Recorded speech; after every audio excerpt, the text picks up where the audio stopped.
Good morning students. हम इसके पिछले क्लास में देखे थे सीडो मोलिकुलर रिएक्शन मतलब छद्म आणविक अभिक्रिया, जिसमें हम लास्ट में डिफाइन किया था सीडो यूनिमोलिकुलर रिएक्शन मतलब छद्म एक आणविक अभिक्रिया। तो आज हम देख लेते हैं pseudo bimolecular reaction. Pseudo माने छद्म, बाई माने दो, मोलिकुलर मतलब आणविक, रिएक्शन माने अभिक्रिया। मतलब इसका हिंदी हो गया छद्म द्वि आणविक अभिक्रिया।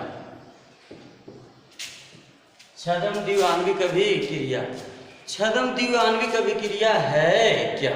तो देखिए छद्म द्वि आणविक अभिक्रिया हमको जानना है, तो ध्यान दीजिए। छद्म द्वि आणविक अभिक्रिया है क्या? तो वैसा एलिमेंट्री अभिक्रिया जिसके अभिक्रिया की कोटि 2 तथा आणविकता 2 से अधिक होता है उसे छद्म द्वि आणविक अभिक्रिया कहा जाता है। तो हम देख लेते हैं वैसा एलिमेंट्री अभिक्रिया जिसके अभिक्रिया की कोटि 2 होता है तथा आणविकता 2 से अधिक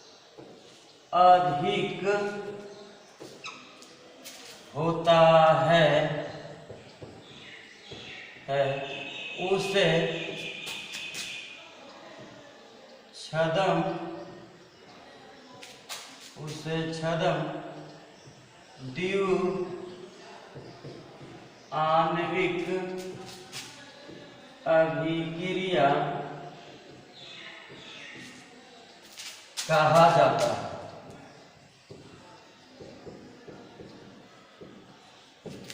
देखिए छद्म द्वि आणविक अभिक्रिया है क्या?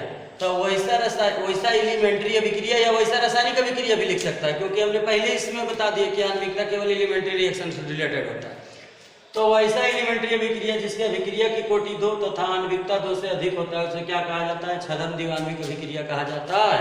जैसे कुछ भी एग्जाम्पल अभी हम ले लें, जैसे BC प्रोडक्ट बना दिया P, इसको हम यहाँ एक्सेस लिख देते हैं। एक्सेस मतलब अधिकता। आणविकता देखा जाए तो 1 2 3। आणविकता क्या होता है? तो किसी भी रासायनिक अभिक्रिया में जितने अभिकारक के कण भाग लेते हैं तो अभिकारक 1 2 1 3, तीर के बाएं साइड वाला सब अभिकारक होता है। तो इसका आणविकता हो जाएगा 3। अब अभिक्रिया की कोटि अगर हम जानने की कोशिश करें तो R बराबर K इंटू A के सांद्रता इंटू B के सांद्रता और इंटू C के सांद्रता पर पावर 0। अब 0 क्यों? तो हम आगे लिखाए हैं कि किसी भी रासायनिक एलिमेंट्री अभिक्रिया में जो अभिकारक एक्सेस अमाउंट में होता है उसकी अभिक्रिया की कोटि कितना लिया जाता है? 0 लिया जाता है। तो देखिए ये एक्सेस है तो इसका 0 ले लिए, तो अभिक्रिया की कोटि यहां से हम निकाल लेंगे।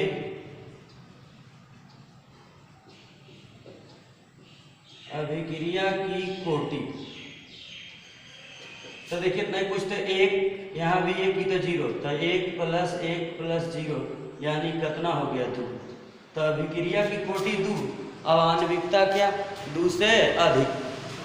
तो यही हो गया सीडो बाई मोलिकुलर रिएक्शन। तो उसी प्रकार से सीडो टर्मोलिकुलर रिएक्शन को भी हम डिफाइन कर सकते हैं कि जिसकी अभिक्रिया की कोटि 3 और आणविकता 3 से अधिक होगा उसे क्या कहा जाएगा? Pseudo termolecular reaction. तो उसको अब उस पर हम समझ गए कि क्या होता है। जैसे 1 जैसे 2 वैसे 3 भी डिफाइन कर सकते हैं, अब लिखने से कोई फायदा है। अब आते हैं कॉम्प्लेक्स रिएक्शन।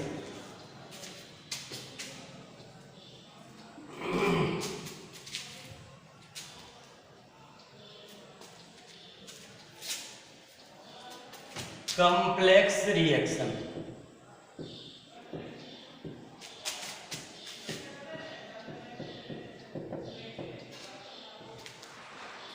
रिएक्शन यानी जटिल अभिक्रिया। जटिल अभिक्रिया। अच्छा, इससे पहले हम एक बात जान लेते हैं। बहुत सारे बच्चे बोल रहे हैं फ़ोन करके कि सर लाइव कब आइएगा।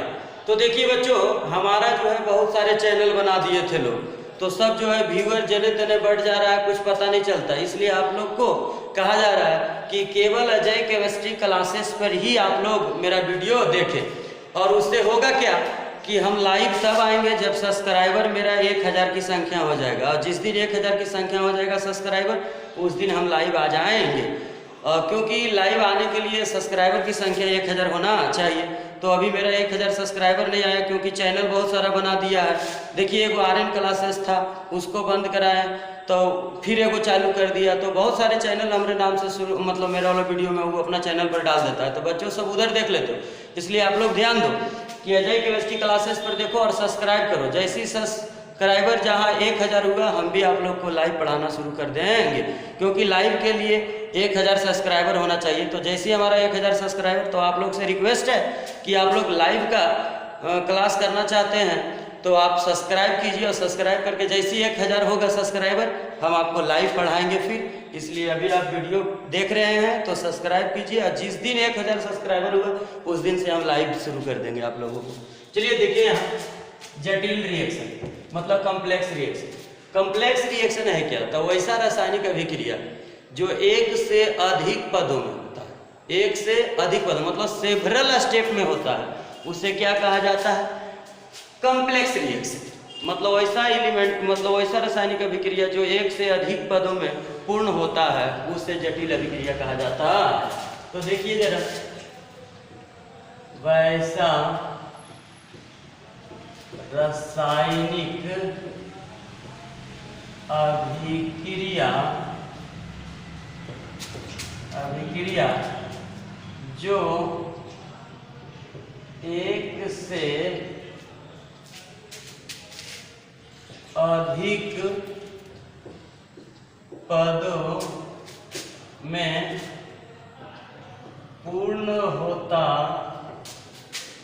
होता है, उसे जटिल अभिक्रिया कहा जाता है। मतलब वह जटिल रिएक्शन है क्या? तो वैसा रासायनिक अभिक्रिया जो एक से अधिक पदों में पूर्ण होता है, उसे क्या कहा जाता है? जटिल अभिक्रिया कहा जाता है। मतलब ये जो है बहुत सारे एलिमेंट्री रिएक्शन का कॉम्बिनेशन है, मतलब सेवरल स्टेप है। मतलब वैसा रासायनिक अभिक्रिया जो एक से अधिक पदों में पूर्ण होता है, उसे क्या कहा जाता है? जटिल अभिक्रिया कहा जाता है। अब चलो हम लोग देखते हैं कि जटिल अभिक्रिया में क्या होता है।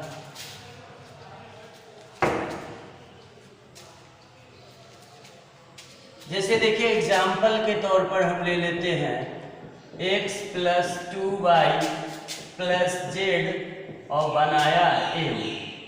सॉरी, n कुछ भी बने उससे क्या, ये तो कोई रिएक्शन है नहीं। तो देखिए अब जरा, ये कॉम्प्लेक्स रिएक्शन। अब इसका देखिए ये हुआ कैसे, उसको हम दिखा दे रहे हैं आपको। तो मैकेनिज्म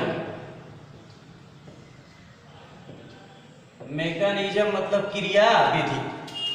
मैकेनिज्म का हिंदी क्या होता है? क्रिया विधि।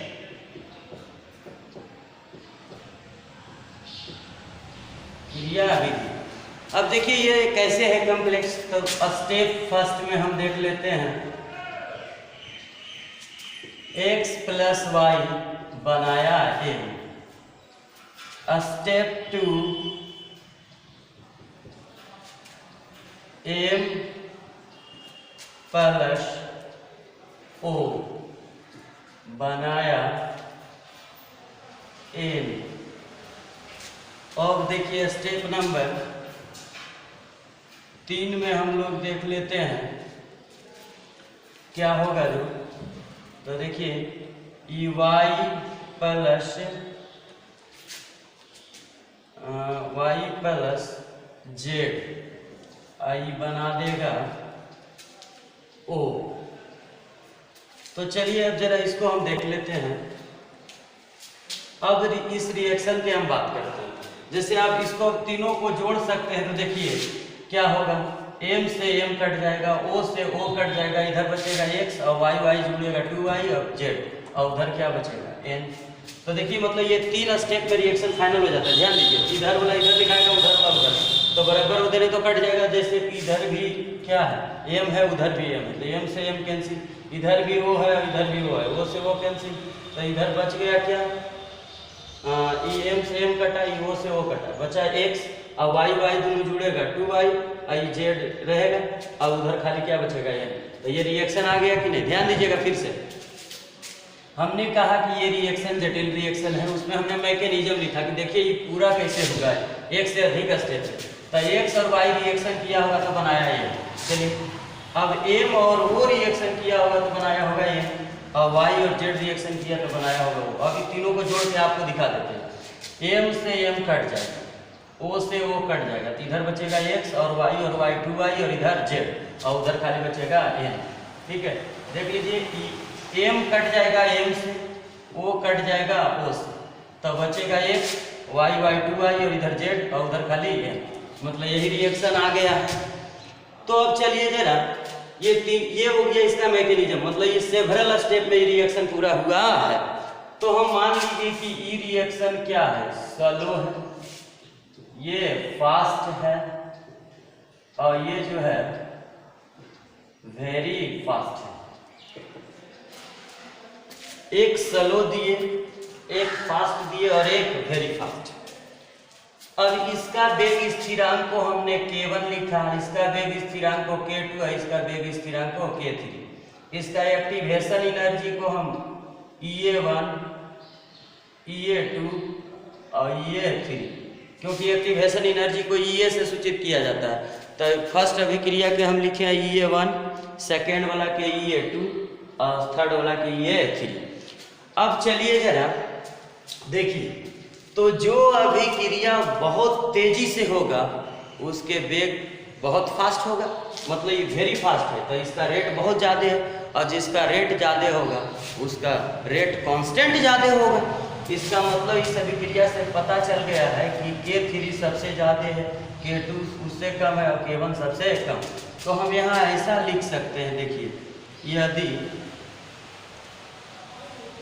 K1 से बड़ा K2 और सबसे ज्यादा क्या हुआ K3, ये डबल साइन का मतलब हुआ कि बहुत ज्यादा। देख लीजिए वेरी फास्ट हो गया, और जो रिएक्शन फास्ट होता है उसका रेट फास्ट रेट रिएक्शन है, मतलब अधिक गति से हो रहा है, और जिसका गति ज्यादा रहेगा उसका गति स्थिरांक का मान भी ज्यादा होगा, मतलब वेग स्थिरांक। तो ये वेरी फास्ट है तो K3 का मान सबसे ज्यादा है। इससे स्पष्ट हो गया कि K1 से बड़ा होगा K2, सबसे ज्यादा बड़ा होगा कौन, K3। अब आइए जरा यहाँ, यदि अब जो रिएक्शन बहुत स्लो होता है उसका एक्टिवेशन एनर्जी का मान बहुत ज़्यादा होता है। हम इसके लिखे हैं, जहाँ एक्टिवेशन एनर्जी पढ़ा है वहाँ लिख दिए कि जिस अभिक्रिया की संक्रियन ऊर्जा का मान बहुत अधिक होता है वह अभिक्रिया बहुत स्लो होता है। तो देखिए यहाँ स्लो लिखा हुआ है, तो इसका एक्टिवेशन एनर्जी सबसे ज़्यादा होगा, क्योंकि जो ज़्यादा फास्ट रिएक्शन होता है उसका एक्टिवेशन एनर्जी बहुत कम होता है। तो अब यहाँ से हम पता कर लेंगे कि EA का मान सबसे ज़्यादा, उसके बाद हो जाएगा EA2 और EA3, क्योंकि जो रिएक्शन फास्ट होता है उसका एक्टिवेशन एनर्जी का मान बहुत कम होता है, और जो स्लो होता है उसका एक्टिवेशन एनर्जी अधिक होता है। जैसे आप समझिए, हम आपको समझाए थे कि जो कमज़ोर बच्चा होता है वो 2 साल पढ़ते पढ़ते तो उसका रेट स्लो होता है, तो स्लो होता है यानी उसमें एक्टिवेशन एनर्जी मतलब बाहर से एनर्जी ज़्यादा जोड़ना पड़ता है। तो जिसमें बाहर से एनर्जी ज़्यादा जोड़ना पड़ता है उसका रेट क्या होता है, स्लो। तो एक्टिवेशन एनर्जी वही होता है जो बाहर से जुड़ता है, तो ये स्लो है, तो इसका स्लो है, इसका मतलब इसमें एक्टिवेशन एनर्जी बहुत ज़्यादा चाहिए, उससे कम इसमें, सबसे कम इसमें, मतलब सबसे ज़्यादा एक्टिवेशन एनर्जी इसका। तो अब चलिए यहाँ से पता करना होगा, ये तो हम पता कर लिए। देखिए ये बता रहा है जिसका वेग ज़्यादा, मतलब वेरी फास्ट रिएक्शन, उसका वेग ज़्यादा है, वेग ज़्यादा तो वेग स्थिरांक ज़्यादा, तो K3 सबसे ज़्यादा है। और K2 से कम और K1 सबसे कम। कि डबल साइन का मतलब होता है बाबू कि बहुत बहुत ज़्यादा। अब जो रिएक्शन स्लो होगा वो एक्टिवेशन एनर्जी ज़्यादा होगा, तो ये एकदम स्लो है तो सबसे ज़्यादा एक्टिवेशन एनर्जी ये, उससे कम ये 2 और सबसे कम ये 3। क्लियर है? अच्छा, अब इसमें हमको कहेगा कि जटिल अभिक्रिया में कौन अभिक्रिया के दर को निर्धारित करता है। तो ध्यान दीजिएगा, अभिक्रिया की दर हमेशा जो है स्लो वाला मापा जाता है। अरे वेरी फास्ट वाला तो कभी मेजर ही नहीं होगा, फास्ट ये भी मेजर नहीं होगा। तो जब भी रिएक्शन को मेजर किया जाता है तो स्लो स्टेप वाला, क्योंकि स्लो रहेगा तो आसानी से निकल जाता है। तो यहाँ से हम लिखेंगे कि जटिल अभिक्रिया में rate determining step slow step वाले अभिक्रिया होते हैं। जटिल अभिक्रिया में rate determining step slow step वाले अभिक्रिया होते हैं। तो ध्यान दीजिएगा,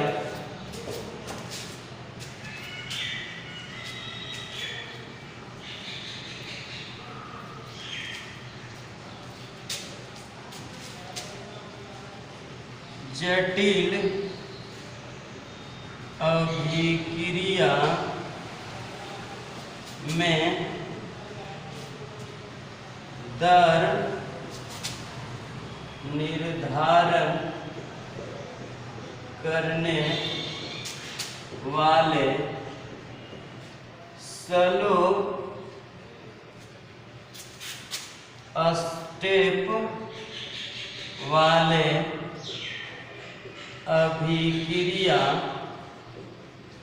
होते हैं। ध्यान दीजिएगा, जब जटिल अभिक्रिया क्या होता है, जो एक से अधिक पदों में पूर्ण होता है, सेवरल स्टेप में पूर्ण होता है। तो इस सेवरल में 3-3 को स्टेप है, तो किससे अभिक्रिया के दर को निर्धारित करेंगे, मतलब दर निर्धारण पर। निर्धारण मतलब डिटरमाइन करना, मतलब किससे दर को डिटरमाइन किया जाता है। तो जटिल अभिक्रिया में दर निर्धारण या निर्धारक लिखिए, दर निर्धारक, या इसको रेट डिटरमाइनिंग भी लिख सकते हैं। रेट डिटरमाइनिंग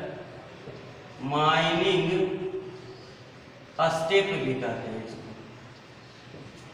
मतलब जटिल अभिक्रिया में rate determining step slow step वाले अभिक्रिया होते हैं, मतलब दर निर्धारक करने वाले स्लो स्टेप वाले अभिक्रिया होते हैं। दर निर्धारक मतलब रेट डिटरमाइन मतलब ज्ञात करना, मतलब निर्धारण करना।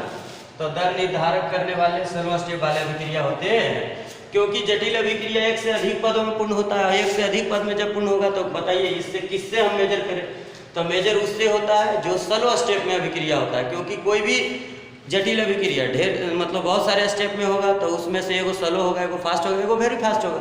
तो जो स्लो दिया रहेगा उससे हम रेट डिटरमाइन कर लेंगे। अच्छा, अब अगले बात को है, क्या कहता है कि जटिल अभिक्रिया में दर निर्धारक करने वाले स्लो स्टेप वाले अभिक्रिया होते हैं। और दूसरी बात, तो अब जो है इस जटिल अभिक्रिया में वेग नियम समीकरण तथा अभिक्रिया की कोटि ये भी निर्धारण कौन करता है, तो स्लो स्टेप वाले अभिक्रिया करता है। यानी हमारा कहने का मतलब ये हुआ कि स्लो स्टेप वाले अभिक्रिया ही अभिक्रिया की कोटि और वेग नियम समीकरण को निर्धारण करता है, मतलब डिटरमाइन करता है। तो हम लिख लेंगे अगला पॉइंट में, हम जटिल अभिक्रिया में वेग नियम समीकरण तथा अभिक्रिया की कोटि को स्लो स्टेप वाले अभिक्रिया निर्धारित करता है। निर्धारित करता है, निर्धारित करना मतलब डिटरमाइन करता है। मतलब जटिल अभिक्रिया में वेग नियम समीकरण तथा अभिक्रिया की कोटि को स्लो स्टेप वाले अभिक्रिया निर्धारित करता है। मतलब अगर जटिल अभिक्रिया दिया और अभिक्रिया की कोटि भी निकालना है वेग नियम समीकरण, तो वेग नियम समीकरण उसको कहाँ से लिखा जाएगा? तो जो स्लो स्टेप वाले अभिक्रिया होगा वहाँ से लिखा जाता है। जैसे इसमें स्लो स्टेप वाले ये है तो इसका R बराबर के, और इसका अभिकारक कौन सी है? तो x के सांद्रता इंटू y के सांद्रता, यही हो गया इस अभिक्रिया के वेग नियम समीकरण। वेग नियम समीकरण। अब इसकी अभिक्रिया की कोटि निकालना है तो यहीं से निकल जाएगा। अभिक्रिया की कोटि नहीं कुछ तो एक नहीं कुछ तो एक, तो 1 + 1 = 2।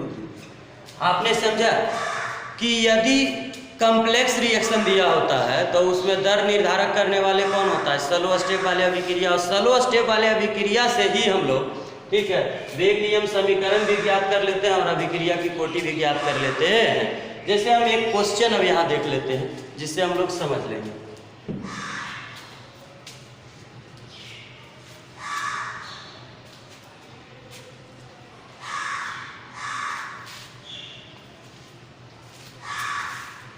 क्वेश्चन, जटिल अभिक्रिया के क्रिया विधि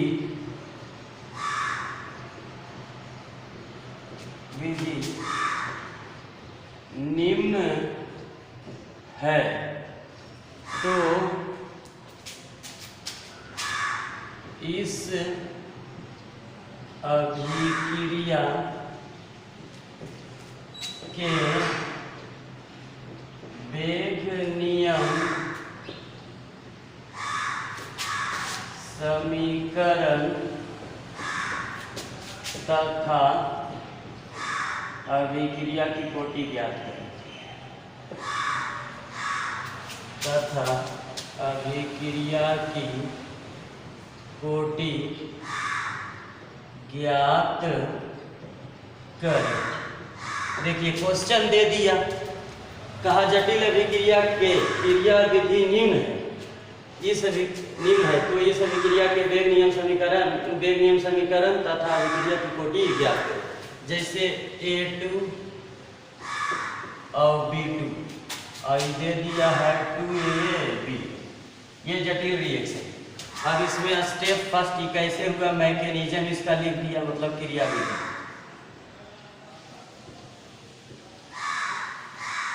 मैकेनिज्म, अब देखिए स्टेप फर्स्ट में देता है, स्टेप फर्स्ट कहता है कि A2 जो है ये बनेगा A और A, ये दिया हुआ। स्टेप 2 में जब हम लोग देखेंगे तो देखिए क्या होगा, A + B2 बना देगा यहाँ से AB + B। क्लियर है। अब स्टेप नंबर 3 हम लोग देख लेते हैं। अब स्टेप नंबर 3 में देगा A + B और क्या AB। ये क्वेश्चन यहां तक दिया हुआ है, देख लीजिए। ये जटिल अभिक्रिया था और कैसे कैसे हुआ ये 3 स्टेप में आपको दे दिया। कहा जटिल अभिक्रिया के क्रिया विधि निम्न है तो इस अभिक्रिया के वेग नियम समीकरण तथा अभिक्रिया की कोटि ज्ञात करें। और यहाँ पर आपको लिख देगा स्लो। अब नहीं लिखेगा तो हमको कैसे पता चलेगा? ये क्वेश्चन है, ये दिया रहेगा इतना सारा आपको क्वेश्चन। अब आपसे पूछेगा कि वेग नियम समीकरण और अभिक्रिया की कोटि। अब कहिए कि ई स्लो लिखल रहेगा, एकदम बिल्कुल लिखल रहेगा। अगर स्लो लिखेगा नहीं तो हमको पता कैसे चलेगा कि कौन जो है स्लो स्टेप वाले है और कौन फास्ट स्टेप वाले। तो फास्ट और वेरी फास्ट ना लिखा मत लिखे, लेकिन स्लो उसको लिखना पड़ेगा। ये क्वेश्चन हो गया आपका। अब इससे हम वेग नियम समीकरण लिख देंगे, क्योंकि वेग नियम समीकरण कौन स्लो स्टेप वाले अभिक्रिया निर्धारित करता है। तो देखिए तो R बराबर के अभिकारक के सांद्रता यानी यही हो गया वेग नियम समीकरण। अब अभिक्रिया की कोटि क्या पावर कुछ है नहीं, तो अभिक्रिया की कोटि 1 यानी अभिक्रिया की कोटि कितना 1। समझ में आया? ये इतना सारा दिया है, हमको बनाना इतना ही था, और वो भी स्लो लिखा रहेगा तो, स्लो नहीं लिखा रहेगा तो हमको कैसे पता चलेगा कि कौन सा रेट डिटरमाइनिंग स्टेप है और कौन नहीं है। तो इसलिए बच्चों आप ध्यान देना है, इतना सारा यहाँ तक क्वेश्चन है जो दिया रहेगा। अरे हमने तो हमको आता क्वेश्चन इसलिए हमने लिखा, ये क्वेश्चन इतना दिया रहेगा और उसके बाद कहेगा कि वेग नियम समीकरण तथा कोटि। तो वेग नियम समीकरण जटिल अभिक्रिया कौन निर्धारित करता है? स्लो स्टेप वाला। तो वेग नियम ऐसे लिखा था R बराबर के जो अभिकारक होता है उसके सांद्रता। ऐसा नहीं कि 2 पावर कर दोगे, 2 गुणक जो गुणक रहता है वो पावर होता है, नीचे वाला पावर नहीं होता। तो A2 के सांद्रता और नहीं कुछ तो 1, तो अभिक्रिया की कोटि कितना हो गया 1। चलिए आज यही तक, फिर हम कल जो है फर्स्ट ऑर्डर रिएक्शन पढ़ाएंगे, बहुत इंपॉर्टेंट टॉपिक चलेगा। क्लियर?